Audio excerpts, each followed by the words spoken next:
ஆண்டவராகிய இயேசு கிறிஸ்துவின் நாமத்தினாலே உங்கள் யாவருக்கும் என் அன்பின் வாழ்த்துக்கள். இன்றைய தேவனுடைய வார்த்தை, இரத்தத்தை புசிக்கலாகாது. இன்றைய தேவனுடைய வார்த்தை, இரத்தத்தை புசிக்கலாகாது. வாங்கள் தேவனுடைய வார்த்தையை பொறுமையாக, நிதானமாக, விசுவாசத்துடன் நாம் கேட்போம்.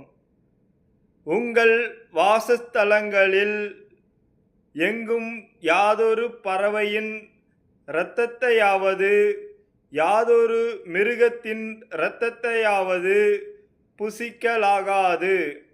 லேவியராகமம் 7ஆம் அதிகாரம் 26ஆம் வசனம்.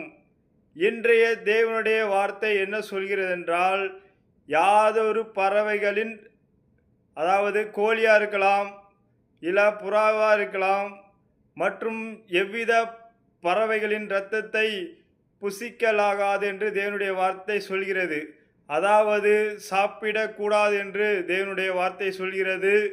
அதே போல யாதொரு மிருகத்தின் இரத்தத்தையும் சாப்பிடக்கூடாது என்று தேவனுடைய வார்த்தை சொல்கிறது. அது ஆடாக இருக்கலாம், இல்லை மாடாக இருக்கலாம், மற்றும் வெவ்வேறு மிருகத்தின் இரத்தத்தையும் புசிக்கலாகாது என்று தேவனுடைய வார்த்தை சொல்கிறது. அதாவது யாதொரு மிருகத்தின் இரத்தத்தை சாப்பிடக்கூடாது என்று தேவனுடைய வார்த்தை சொல்கிறது.